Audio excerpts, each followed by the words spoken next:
Welcome to रट्टा concept YouTube channel. आज हमारा हीट ट्रांसफर का सेकंड क्लास है। आज हम लोग कन्वेक्शन के बारे में पढ़ेंगे। तो हम लोगों ने कंडक्शन के बारे में पहला वाला क्लास में पढ़ा था। ठीक है, यहाँ पर जो कन्वेक्शन पढ़ेंगे, कन्वेक्शन का जो हीट कन्वेक्शन जो हीट ट्रांसफर होता है ड्यू टू मॉलिक्यूलर मोशन की वजह से होता है।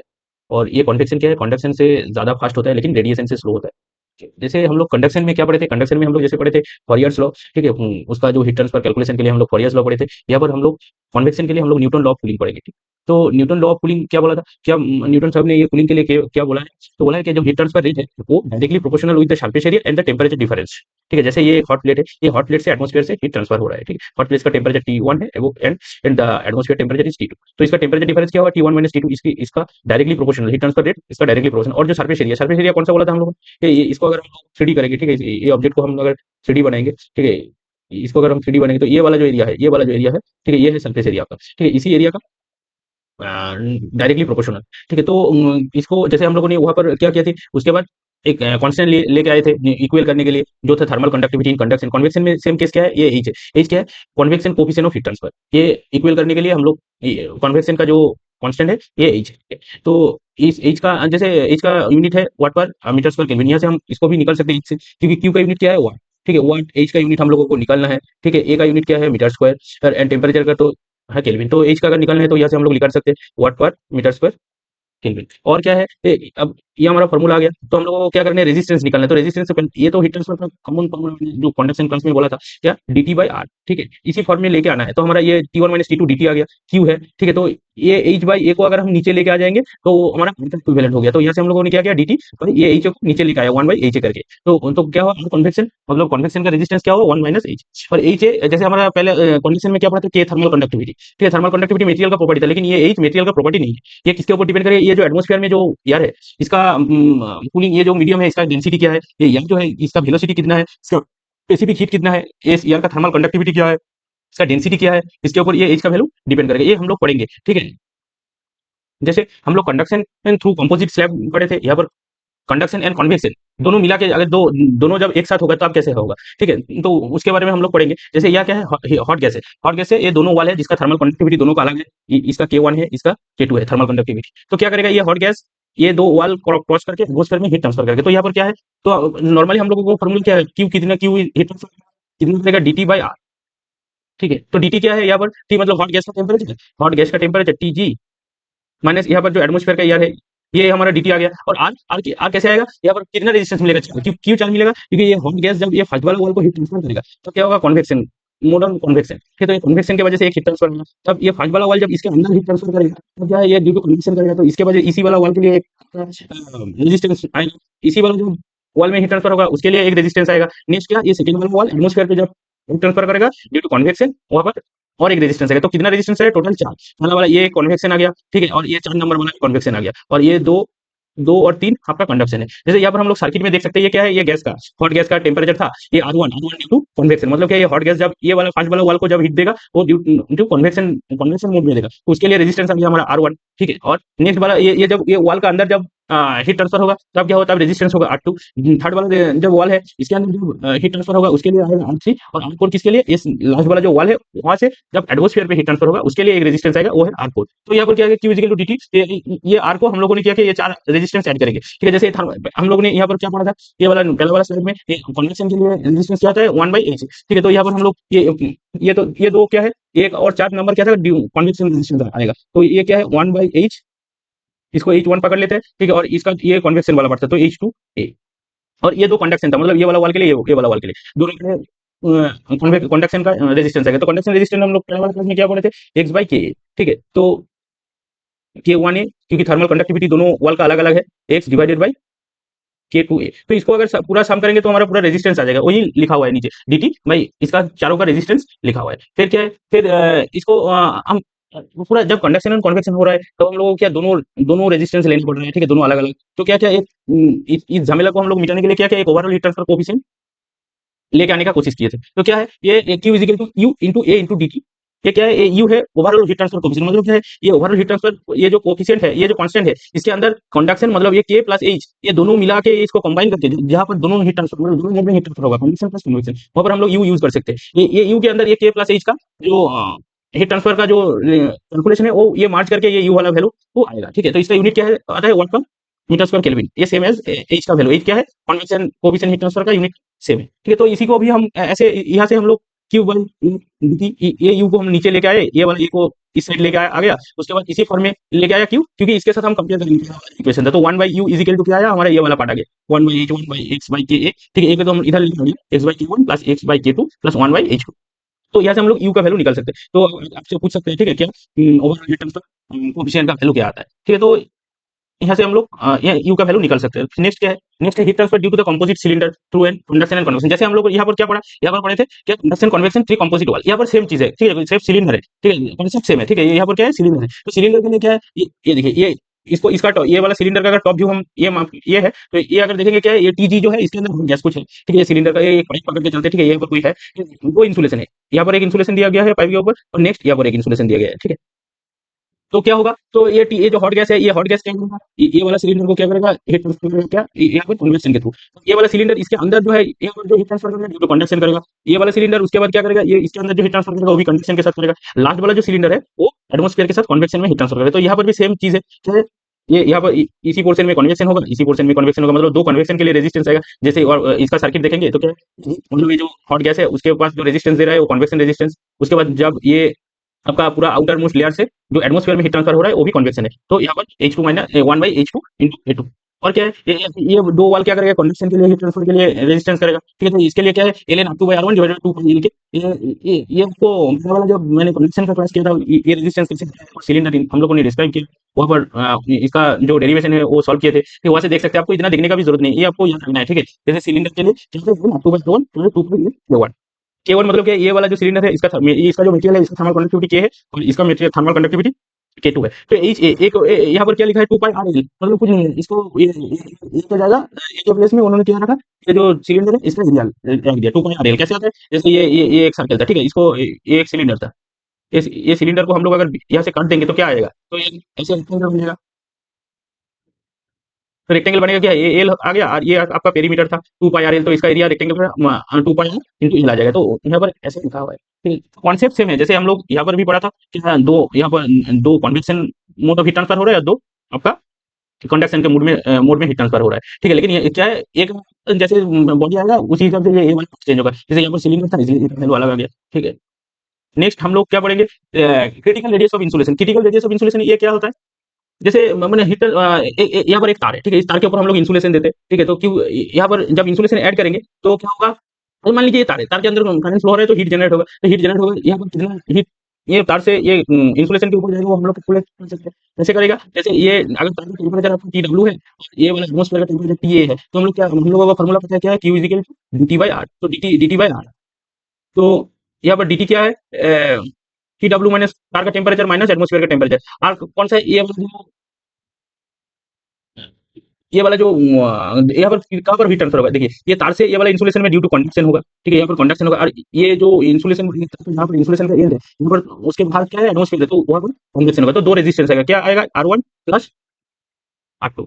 तो क्या है, पहला कंडक्शन के लिए, ये कंडक्शन के लिए R1, ये क्या है, सिलेंडर है, तो सिलेंडर का हम लोग को रेजिस्टेंस पता है, ln R2/R1 divided by 2πL के। और क्या है, ड्यू टू कन्वेक्शन ये वाला पार्ट का यहाँ पर और एक रेजिस्टेंस R2 आएगा। R2 क्या है, 1/2πRL इंटू एच, क्या है 1/h है, ठीक है। एच है, ये को क्या लिखा हमने, ये को 2πR लेके रिप्लेस किया है, ठीक है। तो ये दो है, इतना हीट ट्रांसफर होगा। तो ये दो रेजिस्टेंस है, ये वाला R1 है, ये वाला R2 है, ठीक है। तो यहाँ से हम लोग, और यहाँ पर क्या है, देखिए वो जो तार है, तार का डायमीटर हमारा नॉर्मल है, ठीक, कितना हीट ट्रांसफर होगा और कितना हम लोग रोक सकते हैं वो किसके ऊपर डिपेंड करेगा, ये इंसुलेशन का थिकनेस के ऊपर डिपेंड करेगा, ठीक है। तो मैक्सिमम हीट ट्रांसफर कहाँ होगा वो हम लोग कैलकुलेट कर सकते हैं। कैसे कर सकते हैं, dq/dr, मतलब क्या है कि हीट ट्रांसफर का जो रेट है एक ही वेरिएबल है ना, dr ही वेरिएबल, बाकी तो सब कांस्टेंट है। जैसे ये तार का जो डायमीटर है वो हमारे लिए कांस्टेंट है, तो हम लोग यहाँ से कितना हीट जाएगा, ठीक है, और कितना हीट हम लोग रोक सकते हैं वो किसके ऊपर डिपेंड करेगा, इंसुलेशन का थिकनेस के ऊपर डिपेंड करेगा। मतलब R0 मतलब क्या है, ये जो इंसुलेशन का रेडियस है, ठीक है, उसके ऊपर डिपेंड करे। तो dq/r is equal to 0 for calculating the maximum heat transfer rate. तो क्या है, ये यहाँ पर हम लोग ये क्यू का वैल्यू इधर पुट करेंगे, उसके बाद इसको अगर डेरिवेटिव करेंगे तो R0 हमारा निकल जाएगा k/h फॉर सिलेंडर। ये k/h, ये R0 is equal to k/h, यहाँ पर मैक्सिमम हीट ट्रांसफर होगा, ठीक है। ये वाला पोर्शन, ये R0 जब k/h में आ जाएगा फॉर सिलेंडर, ये मैक्सिमम हीट ट्रांसफर होगा। इसको हम लोग बोलते हैं क्रिटिकल रेडियस ऑफ इंसुलेशन। मतलब क्या है, ये देखिए यहाँ पर ये रेड वाला, अगर ये वाला सर्कल में हम देखेंगे, ये रेड वाला क्या था, रेड वाला आपका तार पकड़ लीजिए, ठीक है, और ये ग्रीन वाला हम लोग RC पकड़ के, मतलब क्रिटिकल रेडियस ऑफ इंसुलेशन पकड़ के चलते हैं। तो क्या है, जैसे हमारा ये तार था, हम लोगों ने एक इंसुलेशन करते करते करते करते करते करते जब ये आरसी वाला पॉइंट में आ जाएगा, ठीक है, मतलब ये वाला रेडियस में जब आ जाएगा तब क्या होगा, हीट ट्रांसफर सबसे ज्यादा होगा। मैक्सिमम हीट ट्रांसफर होगा, ठीक है। और जब यहाँ से जब ऐड करते करते करते करते जाएंगे तो क्या होगा, हीट ट्रांसफर बढ़ेगा। देखिए इंसुलेशन का काम है, हीट इंसुलेशन हम लोग क्यों करते हैं, हीट ट्रांसफर को रोकने के लिए। किंतु क्या ये एमसी का कॉन्सेप्ट अगर आपको पता नहीं है ना, मतलब क्रिटिकल रेडियस ऑफ इंसुलेशन आप कैलकुलेट नहीं करेंगे तो क्या होगा, आप इंसुलेशन ऐड करेंगे, ऐड करते करते जब जितना जाएंगे उतना हीट ट्रांसफर बढ़ता जाएगा, मतलब क्या इंसुलेशन का काम उल्टा हो जाएगा। तो आपको अगर हीट ट्रांसफर रोकना है तो क्या करना होगा, ये जो क्रिटिकल रेडियस है इसको ये वाला ये इससे ज्यादा थिकनेस को आपको इंसुलेशन रैपिंग करना पड़ेगा। तो क्या होगा, ये वाला रेडियस तक हीट ट्रांसफर बढ़ जाएगा, ठीक है। अब अगर इंसुलेशन ऐड किया, ठीक है, उसके बाद अगर इंसुलेशन ऐड किया तो हीट ट्रांसफर कम होता जाएगा। जैसे हम लोग अगर कोई स्टीम पाइप है, ठीक है, स्टीम पाइप को हम लोग इंसुलेट करते हैं, जैसे हीट हमारा बाहर नहीं है तो क्या है, उसी केस में हम लोगों को जो इंसुलेशन देना है वो क्रिटिकल रेडियस से ज्यादा देना है, ठीक है, तब हमारा हीट ट्रांसफर रोकेगा, ठीक है। तो कोई भी चीज का अगर इंसुलेशन करना है तो हम लोगों को क्रिटिकल रेडियस से ज्यादा थिकनेस का हीट इंसुलेशन रैपिंग करना पड़ेगा। अगर कोई तार है, ठीक है, तार में अगर इंसुलेशन हम लोग कैसे देंगे, ये आरसी का नजदीक देंगे, ठीक है, ये आरसी में देंगे जिससे ज्यादा हीट ट्रांसफर हो होने के लिए हम लोग अलाउ करेंगे। क्यों अलाउ करेंगे, अगर तार में हम लोग हीट ट्रांसफर नहीं अलाउ करेंगे तो वो जब हीट होगा उसके अंदर हीट जनरेट होगा, वो हीट हो जाएगा। तो क्या हम लोग ये जो तार का जब इंसुलेशन देंगे तो क्या करेंगे, ये क्रिटिकल रेडियस का नजदीक रखेंगे या क्रिटिकल रेडियस रखेंगे, ठीक है, तब क्या करेगा, हीट ट्रांसफर होगा, ठीक है। तो ये आरसी कैलकुलेशन बहुत इंपॉर्टेंट है। एनी पाइप, कोई भी पाइप को अगर आप इंसुलेट करना चाहेंगे तो आरसी बहुत ही इंपॉर्टेंट है, पहले आरसी कैलकुलेट कर लो, नहीं तो उल्टा होने का चांस भी रहता है, ठीक है। एट क्रिटिकल, यहाँ पर क्या लिखा है, eight critical rate heat transfer is maximum. अगर हीट ट्रांसफर मैक्सिमम होगा तो रेजिस्टेंस क्या होगा, मिनिमम होगा, मतलब ये जो क्रिटिकल रेडियस है यहाँ पर रेजिस्टेंस मिनिमम होगा, हीट ट्रांसफर है मुझे insulating adding up to critical radius, मतलब क्या है, जैसे आप करते करते करते करते करते करते, ठीक है, क्रिटिकल रेडियस तक आ गए, ठीक है, तो आपका हीट ट्रांसफर रेट बढ़ेगा, ठीक है। और अगर आपका ये क्रिटिकल रेडियस मतलब ग्रीन वाला लेयर से ऊपर चला गया, फिर भी आप लोग ऐड करते जा रहे हैं इंसुलेशन, तो जितना ऐड करेंगे उसका हीट ट्रांसफर उतना ही कम होगा, ठीक है। जैसे ये यहाँ पर ग्राफ में क्या है, ये हीट ट्रांसफर रेट है, ये रेडियस है, ठीक है। तो जब आप रेडियस इंसुलेशन का रेडियस इंक्रीज कर रहे हैं, हीट ट्रांसफर बढ़ते बढ़ते बढ़ते बढ़ते एक टाइम आएगा जहाँ पर हीट ट्रांसफर मैक्सिमम होगा, वो केवल ये वाला पॉइंट है RC, ये यहाँ पर लिखा है, ये वाला पॉइंट है RC, मतलब क्रिटिकल रेडियस ऑफ इंसुलेशन, मतलब ये ग्रीन वाला पार्ट के बाद ये ग्रीन वाला पॉइंट, ये पॉइंट है ग्रीन वाला पॉइंट, ठीक है, जहाँ पर क्या है क्यू मैक्स, मतलब हीट ट्रांसफर सबसे ज्यादा होगा। और उसके बाद अगर आप हीट ट्रांसफर ऐड करेंगे, मतलब ये आर बढ़ता जा रहा है इधर, लेकिन ये क्या होगा, हीट ट्रांसफर उसके बाद कम होते जाएगा। सेम केस तो हम लोगों ने सिलेंडर के लिए क्या पढ़ा, क्रिटिकल रेडियस सिलेंडर के लिए क्या पढ़ा था, सिलेंडर के लिए पढ़ा था K/H, ठीक है, के क्या है, इंसुलेशन मटेरियल का, ठीक है। और अगर हम लोग ये स्पेयर के लिए पढ़ेंगे तो स्पेयर का क्रिटिकल रेडियस क्या होता है, K/H। और स्पेयर इसका ये एग्जाम में पूछता है, ठीक है, critical radius of cylinder and sphere, ये बहुत इंपॉर्टेंट है। अगर सिलेंडर है तो K/H और स्पेयर है तो 2K/H।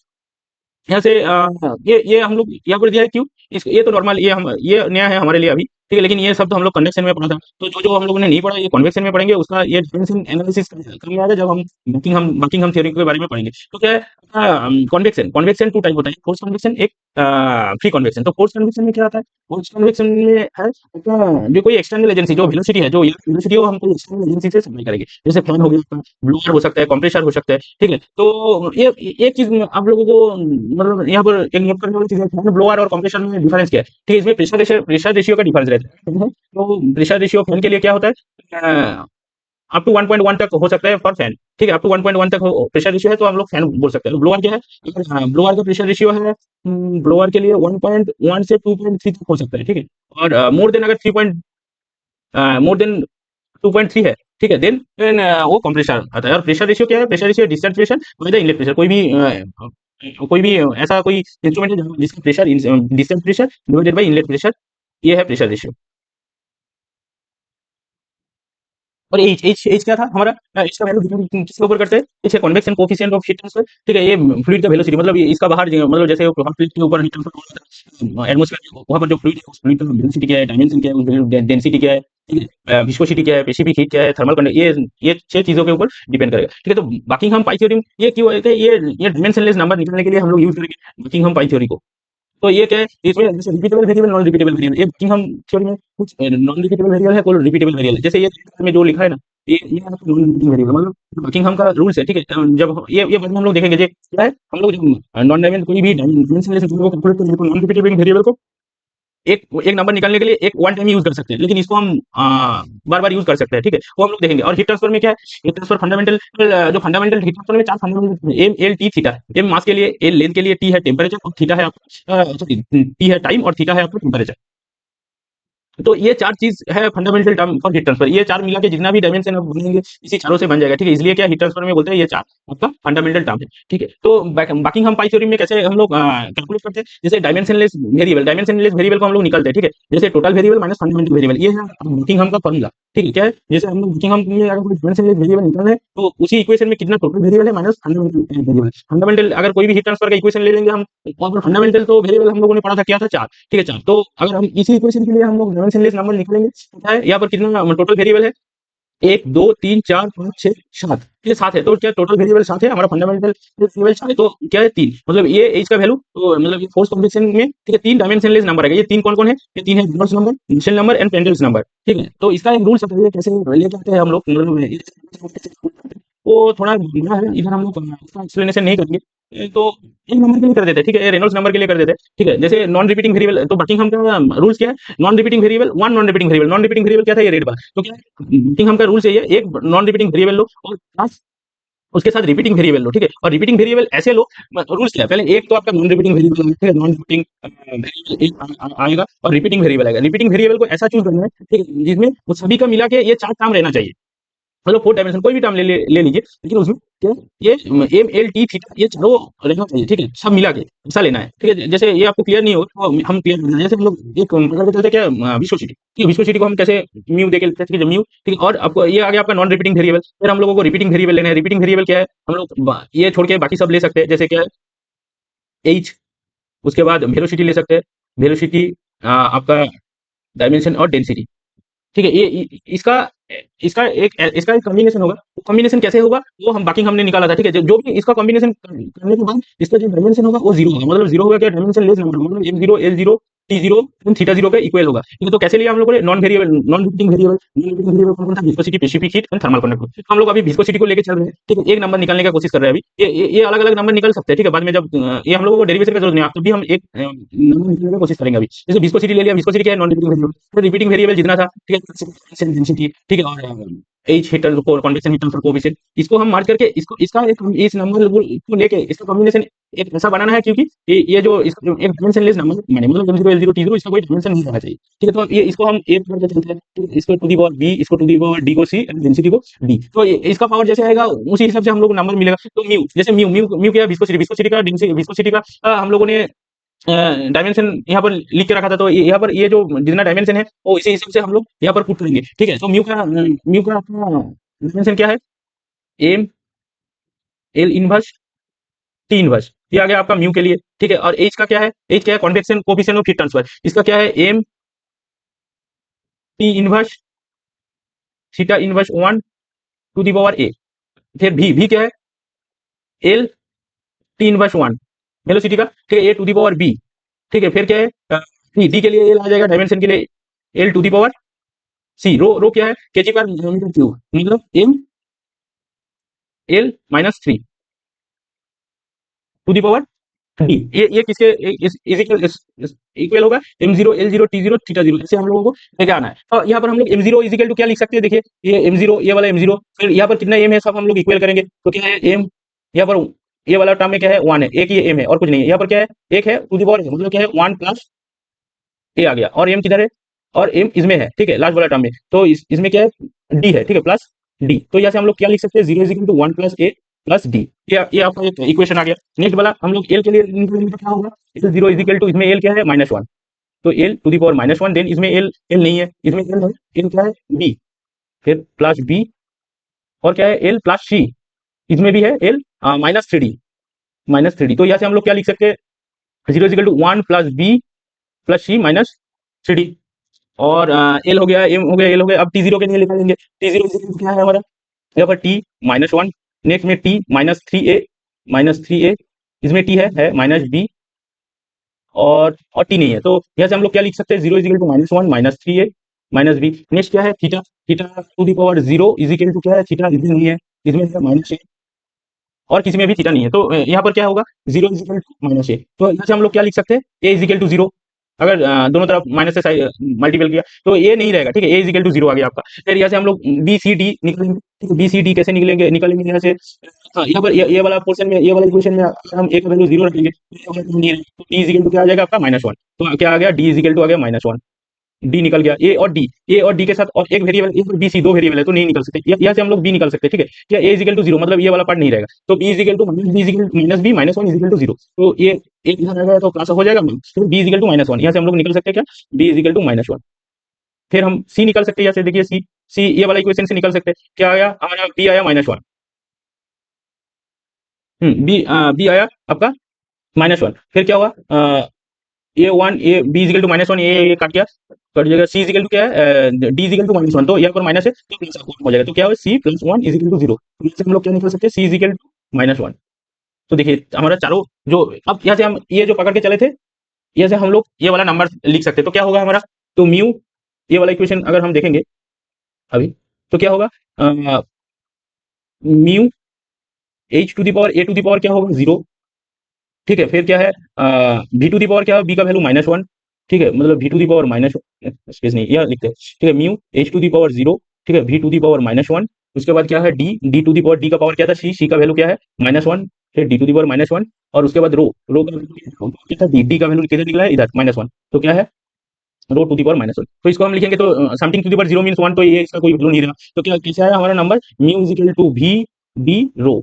ये एक पाई टर्म है, पाई टर्म मतलब क्या, ये डायमेंशनलेस नंबर है। तो अब क्या क्या बाकी हमने, क्योंकि हमने और भी एक्सपेरिमेंट किया। ठीक है, उसके बाद क्या, ये डायमेंशनलेस नंबर है, तो इसको अगर 1 बाई के फॉर्म में लिखेंगे तो क्या आएगा। ठीक है, रो वी डी बाई म्यू, ये क्या है, यही है रेनॉल्ड्स नंबर। ठीक है, ये है रेनॉल्ड्स नंबर, ये है रेनॉल्ड्स नंबर। तो इसी, जैसे यहाँ पर हम लोगों ने रेनॉल्ड्स नंबर निकाल दिया। ठीक है, ऐसे अगर हम लोग और मान लीजिए और एक करेंगे। ठीक है, हम कैसे करेंगे, स्पेसिफिक हीट। तो अगर स्पेसिफिक हीट को हम लोग करेंगे तो क्या करेंगे, सीपी, ये आपका नॉन रिपीटिंग वेरिएबल आ गया फॉर सीपी के लिए। ठीक है, फिर रिपीटिंग वेरिएबल के लिए हम लोग क्या करेंगे, तो ये वाला तीन टर्म फेंक देंगे, क्योंकि ये रिपीटिंग वेरिएबल है, ये एक से ज्यादा बार, एक नंबर से ज्यादा यूज हो सकता है, लेकिन इनको जैसे म्यू यूज हो गया और हम म्यू नहीं यूज करेंगे। ठीक है, तो CP is V D P rho, तो इजिकल टू क्या होगा, m0 l0 t0 थीटा 0। फिर ऐसे पूरा इसका एबीसी निकलेंगे, तो ये वाला टर्म हम लोगों को वो मिलेगा। ठीक है, तो ऐसे हम लोग ये तीन टर्म निकल सकते हैं, लेकिन हम एक टर्म निकाल के दिखा दिया कैसे ये टर्म आता है। तो आप लोगों को इतना क्या बोलते हैं, डेरिवेशन करने की जरूरत नहीं। आप लोगों को क्या याद रखना है, जो फोर्स कन्वेक्शन में कितना है, रेनॉल्ड्स नंबर, नसेल number and Prandtl's number use होता है। ठीक है, फॉर फोर्स कन्वेक्शन ये रेनॉल्ड्स नंबर बहुत ही इंपॉर्टेंट है। ठीक है, फॉर फोर्स कन्वेक्शन। और क्या है, आपको ये फॉर्मूला याद रखना है। ठीक है, रो वी डी बाई म्यू। ठीक है, फॉर नसेल नंबर एच डी बाई के। ठीक है, फ्लूइड लेकिन ठीक है, फ्रेंडल नंबर क्या है, ठीक है, म्यू सीपी बाई के। ठीक है, ये फ्रेंडल नंबर, नसेल नंबर एंड रेनॉल्ड्स नंबर, ये तीन नंबर का आपको फॉर्मूला याद रखना है। ठीक है, और ये फोर्स कन्वेक्शन के लिए यूज होता होगा। ये सिर्फ ये दो ही चीज याद रखना है, बाकी ये कुछ काम नहीं है आपका। ठीक है, कॉम्पिटिटिव एग्जाम में ऐसा कुछ नहीं आता है, लेकिन थोड़ा कॉन्सेप्ट के लिए मैंने इसको एक्सप्लेन कर दिया। ठीक है, तो क्या है, नासेल नंबर क्या है, ये जो नासेल नंबर है ये फंक्शन है रेनॉल्ड्स नंबर और फ्रेंडल्स नंबर। ये बहुत बार क्वेश्चन एग्जाम में पूछा गया है। ठीक है, ये फॉर पोस्ट कन्वेक्शन। ठीक है, ये लेकिन प्री कन्वेक्शन होगा तो इसके रेनॉल्ड्स नंबर जाएगा, मतलब इसका रिप्लेस में दूसरा नंबर वो है बेसिक नंबर। तो ये आपको याद रखना है। ठीक है, जैसे फोर्स कन्वेक्शन में हम लोग रेनॉल्ड्स नंबर का यूज करते हैं। ठीक है, for force convection Nusselt number is the function. ठीक है, Reynolds number in Prandtl's number. ठीक है, तो ये बहुत बार एग्जाम में आ चुका है। ठीक है, ये आपको याद रखना है। ठीक है, Nusselt number is the function of Reynolds number and Prandtl's number for force convection. ठीक है, फिर अगर फ्री कन्वेक्शन, जैसे हम लोगों ने फोर्स कन्वेक्शन बोल लिया, फ्री कन्वेक्शन में क्या था, फ्लो इज ड्यू टू, देखो हमारे जैसे फोर्स कन्वेक्शन था वहां पर क्या हम लोगों ने ब्लोअर यूज किया, कोई भी फैन या ब्लोअर पर कोई एक्सटर्नल एजेंट से यूज किया जो हम लोगों को वेलोसिटी प्रोवाइड कर रहा है। लेकिन यहाँ पर ऐसा नहीं है। फ्री कन्वेक्शन में कैसे होगा, ये डेंसिटी डिफरेंस, डेंसिटी डिफरेंस क्यों होगा, डेंसिटी डिफरेंस जब वो हॉट प्लेट के अंदर कोई भी सरफेस में आएगा, उसका वो फ्लूइड का टेम्परेचर इंक्रीज होगा, टेम्परेचर इंक्रीज होने से क्या होगा, उसका डेंसिटी कम हो जाएगा। अगर डेंसिटी कम हो गया, वन फोर्स ऊपर चला, ठीक है, तो इसी हिसाब से फिर जब वो हॉट एयर उसी प्लेस से ऊपर चला गया, तो उसी प्लेस को कवर करने के लिए फिर कोई कोल्ड एयर, तो ऐसे ये फ्रीली, मतलब इसका कोई एक्सटर्नल एजेंसी नहीं है, तभी वो हाँ, होने के बाद डेंसिटी चेंज होने के बाद ऊपर चला जा रहा है, उसी जगह को फिर कोल्ड एयर में रिप्लेस हो रहा है, ऐसे हो रहा है, मतलब कोई भी एक्सटर्नल एजेंसी नहीं यूज कर रहा था, इसलिए इसको फ्री कन्वेक्शन बोला जाता है। तो जैसे हम लोगों ने पोस्ट कन्वेक्शन में क्या किया था, अपना ग्रेसोफ नंबर पढ़ा था, सॉरी पोस्ट कन्वेक्शन में हम लोग रेनॉल्ड्स नंबर पढ़ा था। तो फ्री कन्वेक्शन में हम लोग ग्रेसोफ नंबर, सेम चीज है, जैसे ये Nusselt number is the function of Grashof number into Reynolds number for free convection. ठीक है, ये फॉर फ्री कन्वेक्शन, ये आपको ये याद रखना है। ठीक है, फोर्स कन्वेक्शन में क्या था हमारा, Grashof number is the function of the Reynolds number and Reynolds number. Free convection में क्या है, ग्रेसोफ नंबर इनटू, ये क्वेश्चन बहुत बार पूछा गया है, बहुत बार। ठीक है, मतलब ये ग्रेसोफ नंबर कौन कन्वेक्शन के लिए, ग्रेसोफ नंबर क्या है, ये inertia force into bounce force divided by viscous force square. ठीक है, ये आपको याद रखना है। ठीक है, ये आपको याद रखना है, ये भी कुछ कुछ एग्जाम में पूछ लेता है। जैसे और कुछ नंबर है, ये भी डायमेंशनलेस नंबर है, जैसे पैगलेट नंबर क्या है, रेनॉल्ड्स नंबर और पेंडल्स नंबर का मल्टीपल है। ठीक है, ये फिर क्या है, जैसे रेनॉल्ड्स नंबर और पेंडल नंबर हमारे कौन सा कन्वेक्शन में यूज होगा, फोर्स कन्वेक्शन में, तो पैगलेट नंबर भी कौन सा कन्वेक्शन के लिए यूज होगा, फोर्स कन्वेक्शन के लिए यूज होगा। ठीक है, ये एलएस नंबर किस में यूज होता है, ये फ्री कन्वेक्शन, क्यों, इसमें ग्लिसरॉल नंबर और पेंडल्स नंबर है। ठीक है, ये फ्री कन्वेक्शन के लिए यूज होगा। फिर स्टैंडर्ड नंबर क्या है, ये रेनॉल्ड्स नंबर और पेंडल्स नंबर है, मतलब क्या है, ये फोर्स कन्वेक्शन के लिए यूज होगा। ठीक है, तो ये कुछ ये जो नंबर है इसको आपको भी याद रखना है। ठीक है, जैसे पहले की होता है ये, फिर यहाँ पर हम लोग क्या बोल सकते हैं, यहाँ से अगर देखेंगे तो क्या है, Nusselt number is the function of the LS number. ठीक है, फिर सेम केस इसमें हम क्या बोल सकते हैं, Nusselt number in force convection is the Nusselt number in the force convection is the Peclet number is the function of the Peclet number. यहाँ से जैसे हम लोग बोल सकते हैं ये पेक्लिक नंबर। तो ये देखिए, ये कॉन्वेक्शन से ज्यादा क्वेश्चन नहीं आता है क्या। कौन कौन सा क्वेश्चन है ये तो मैंने 6 नंबर बोला, ठीक है। ये 6 नंबर आपको याद रखना था, ठीक है। 6 नंबर याद रखेंगे तो हो जाएगा। मेनली क्या आता है वो फोर्स कन्वेक्शन में वो जो रेनॉल्ड्स नंबर है उससे क्वेश्चन पूछ लेता है, ठीक है। या ग्रेसोव नंबर से क्वेश्चन पूछ लेता है कि ग्रेसोव नंबर कौन सा कन्वेक्शन के लिए यूज होता है। और ये 6 नंबर आपको याद रखना है, एक, ठीक है। और 2 नंबर यहाँ पर कुछ भी आपको यहाँ पर ये जो डायमेंशन था ये कुछ मोटिवेशन क्या है कुछ भी जरूरत नहीं है, ठीक है। अब ये क्रिटिकल रेडियस से क्वेश्चन पूछता है, ठीक है। तो क्या हुआ, मेरा इंपॉर्टेंट चीज क्या था, वो नंबर और डायमेंशन नंबर। 2 है आपका ये जो क्रिटिकल रेडियस ऑफ इंसुलेशन से क्वेश्चन पूछता है, ठीक है। और यहाँ पर कुछ इंपॉर्टेंट नहीं है, ये तो हम लोगों ने पढ़ा, ये तो सेम है पहला वाला मतलब कंडक्शन से ये जो रेजिस्टेंस है रेजिस्टेंस चेंज हो जा रहा है, मतलब कि कन्वेंशन क्या है 1/8। तो यहाँ पर अगर समझ करें मतलब इस दो चीज ही इंपॉर्टेंट है, क्रिटिकल रेडियस और वो 4 नंबर, ठीक है, 6 नंबर, ठीक है। तो ये इंपॉर्टेंट है। Thank you.